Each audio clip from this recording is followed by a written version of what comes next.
شب برات کہتے ہیں، اتنی بات تو سارے لوگوں کو پتہ ہوگی کہ اب ہمارے زندگی کا ایک باب 14ویں شعبان کو بند ہو جائے۔ السلام علیکم ورحمۃ اللہ وبرکاتہ۔ دوستو، شب برات کی رات آنے والی ہے کچھ دنوں کے بعد۔ شب برات کی رات کے اندر حلوہ بنانا اور حلوہ کھانا جائز ہے یا ناجائز ہے؟ کیا اس کا کہیں سے ثابت ہے، کہیں اس کی دلیل ہے؟ آج اس کو مفتی سلمان ازہری صاحب نے بہت ہی اچھے انداز کے اندر سمجھایا ہے۔ مفتی سلمان ازہری صاحب نے بہترین بیان دیا ہے۔ آئیے پہلے اس بیان کو سنتے ہیں، اس کے بعد کچھ تفسیرات کرتے ہیں۔ چلتے ہیں بیان کی طرف۔ شب برات کہتے ہیں، اتنی بات تو سارے لوگوں کو پتہ ہوگی کہ اب ہمارے زندگی کا ایک باب 14ویں شعبان کو بند ہو جائے گا اور 15ویں شعبان کو ہمارے نئے سال کے تمام معاملات کا دروازہ پھر سے کھولا جائے گا۔ اس رات کو اللہ تعالیٰ فرشتوں پر تمام معاملات کا حکم نازل فرماتا ہے کہ فلاں بندے کے ساتھ سال بھر میں کیا کیا ہونا ہے، یہاں تک کہ یہ تک حکم آ جاتا ہے کہ کتنے لوگ پیدا ہوں گے اور کتنے لوگ دنیا سے جانے والے ہیں۔ لیکن اس سے پہلے کہ ہمارے اعمال جو پیش ہوں گے اللہ کی بارگاہ میں سال بھر کے، اس سلسلے میں تو اب ہم غور کر سکتے ہیں۔ زندگی کے آخری وقت جو اعمال ہیں انہی کا اعتبار ہوگا۔ میرے آقا صلی اللہ تعالیٰ علیہ وسلم نے ارشاد فرمایا، اللہ تعالیٰ نے کسی کو جنتی لکھا ہے، کسی کو جہنمی، لیکن ہوتا یہ ہے کہ ایک بندہ نیک کام کر رہا ہے زندگی بھر، اچھے اعمال کرتا رہتا ہے، لیکن اس کے متعلق لکھا گیا کہ جہنم میں جانے والا ہے۔ ہوتا کیسے ہے؟ فرمایا گیا موت کے آنے سے چند دنوں پہلے یا چند لمحوں پہلے وہ ایسے گندے کاموں میں مصروف ہو جاتا ہے جو جہنم کی طرف لے جاتے ہیں، انہی کاموں میں اس کی موت ہوتی ہے اور خاتمے پر ہی سب کچھ دار و مدار ہے، پھر اسے دوزخ کی طرف لے جایا جاتا ہے۔ اور کسی کے متعلق اللہ تعالیٰ نے جنتی لکھا ہے جبکہ اس کے کام برے تھے۔ فرمایا گیا کہ وہ برے کاموں میں مصروف تو رہتا تھا، لیکن موت سے پہلے اچانک وہ اللہ کی طرف آ گیا، یہ محافل میں بیٹھنے لگ گیا، اور اسی اثنا میں اس کی موت ہوئی تو آخر میں جو کچھ کرتا تھا اسی کا اعتبار کیا جائے گا اور اسے جنت بھیج دیا جائے گا۔ میرے عزیزوں، اب 15ویں شعبان سے پہلے اس سال جو کچھ بھی گزرا ہے اس پر اب ایک دروازہ بند ہوگا اور اللہ کی بارگاہ میں اس سال کی کتاب پیش ہوگی، یعنی شمسی سال کے اعتبار سے، انگریزی مہینوں کے اعتبار سے 2022 اور 23 انکم ٹیکس کا حساب ایسے ہی چلتا ہے، 20-21 21-22 22-23، اس طرح سے آپ کا 22 اور 23 کا حساب 4 دن کے بعد اللہ کریم کی بارگاہ میں جانے والا ہے۔ ہو سکے تو جیسے ہمارے بزرگوں کا معمول ہے، ہم 14 شعبان کو بھی 15 شعبان کو بھی روزہ رکھ لیتے ہیں۔ وجہ کیا ہے؟ بعض لوگ خامخواہ ہم سے بحث کر رہے ہیں، اس کی دلیل کہاں ہے، اس کی دلیل کہاں ہے، یہ کہاں سے ثابت ہے، وہ کہاں سے ثابت ہے۔ ان کو شب برات کے روزوں کے متعلق بڑی عجیب سی بات ہے۔ بات صرف اتنی سی ہے کہ ہماری تمنا یہ ہے کہ ہمارے اعمال جب اللہ کی بارگاہ میں جا رہے ہوں 14 شعبان کو، اس وقت بھی ہم روزے کے عالم میں ہوں، اور جب ہمارا نیا سال شروع ہو رہا ہو اس وقت بھی ہم روزے کے عالم میں ہوں۔ کیا یہ بہتر طریقہ نہیں ہے؟ اسی لیے بزرگوں کا معمول رہا کہ اس سال جو بھی چلا، جیسا بھی گیا، گزرا تو ہے، لیکن اخیر وقت کچھ ایسے اعمال کر لو کہ اللہ کی بارگاہ میں جب یہ پیش ہوں تو تمہارے لاسٹ امپریشن کو دیکھا جائے، تمہارے آخری اعمال کو دیکھا جائے کہ آخر میں یہ کیا کرتا تھا۔ اللہ نے قرآن میں فرمایا ہے، دوڑو اللہ کی طرف، ففروا الی اللہ، اللہ کی طرف دوڑے دوڑے آ جاؤ، سابقوا الی الخیرات، نیکیوں کی طرف دوڑ بھاگ کرو، جتنا ہو سکے بھاگو۔ صحابہ کرام رضوان اللہ تعالی علیہ مجمعین میں اس بات کا تو کمپٹیشن ہوتا تھا، وہ نیکیوں میں سبقت لے جانے کے لیے ایک دوسرے کے آگے بڑھنے کی کتنی تمنائیں کرتے۔ سیدنا ابو بکر صدیق اور حضرت عمر فاروق رضی اللہ تعالیٰ عنہ کا معمول یہ تھا کہ حضرت عمر کہتے ہیں میں ڈھونڈ ڈھونڈ کر کے مدینے میں کچھ ایسی نیکی کرنا چاہتا تھا جو ابو بکر نہیں کرتے، کہیں پر بھی ان کے برابر ہو جاؤں یا ان سے آگے بڑھ جاؤں۔ بڑی مشکل سے حضرت عمر کو ایک گھر ملا، ایک بوڑھی عورت جس کا کوئی نہیں رہتا تھا۔ حضرت عمر نے طے کر لیا کہ اس کے بیوہ عورت ہے، اس کے گھر کا سارا کام میں کر دوں گا، کسی کو پتہ بھی نہ چلے۔ وہ فجر میں نماز کے بعد جا کر دیکھے تو اس عورت کا سارا گھر کا کام پہلے سے کیا ہوا ہے۔ دوسرے دن آ کر دیکھے وہی حال تھا۔ حضرت عمر کہتے ہیں تیسرے دن میں اذان فجر سے پہلے ہی چھپ کر دیکھنا شروع کیا کہ آخر اس کے گھر کا کام کرتا کون ہے۔ کہا ایک چادر اوڑے ہوئے ایک شخص آیا، گھر میں داخل ہوا، جھاڑو لیا، جھاڑنے لگا، ساری چیزیں ڈھنگ سے رکھنے لگا۔ اذان ہونے لگی، وہ اس عورت کے گھر سے باہر نکلنے لگا۔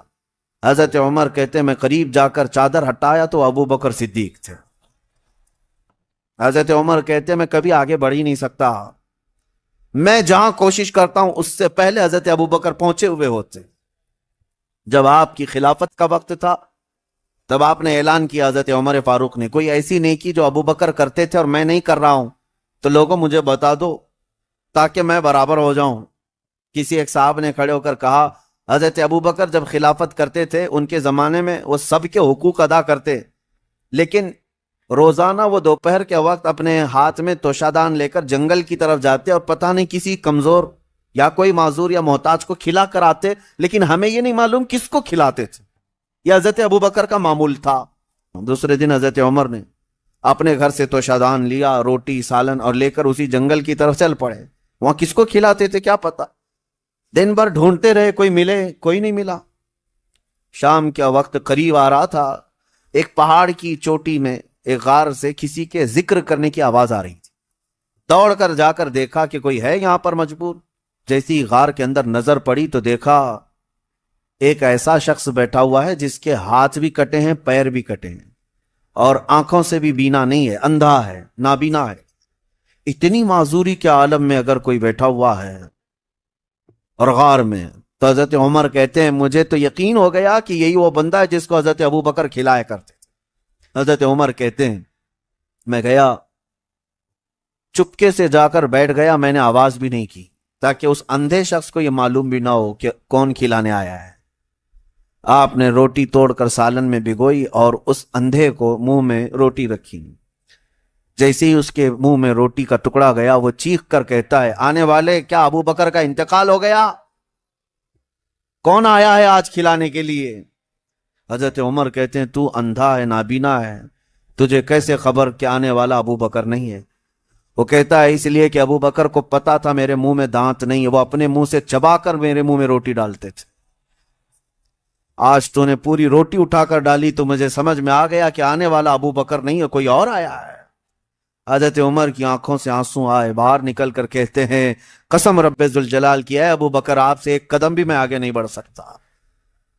عزیزان گرامی وقار، مجھے یاد ہے بچپن میں جب چھوٹے تھے تو رمضان میں روزانہ اسکول کی جانے کے بعد یہی چیزیں ہوتی تھی، تیرے کتنے روزے ہوئے، تیرے کتنے روزے ہوئے، ہر ایک کے روزے ہی ایک دوسرے کو پوچھتے رہتے۔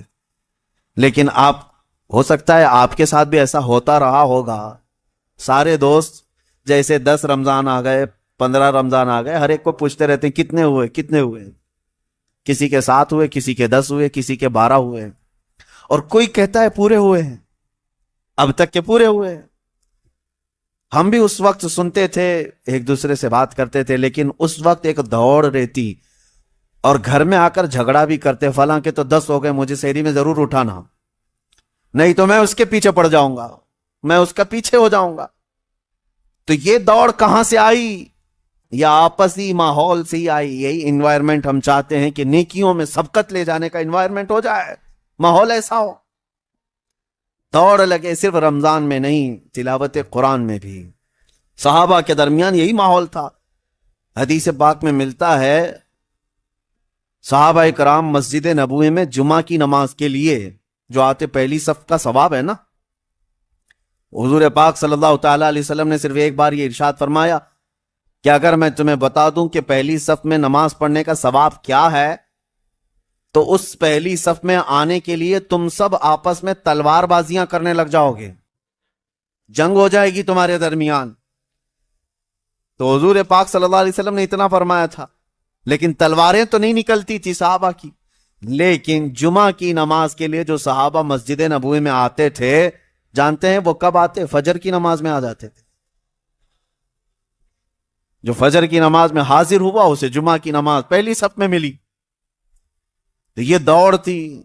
دوستو آپ نے سنا مفتی سلمان اظہری صاحب کو.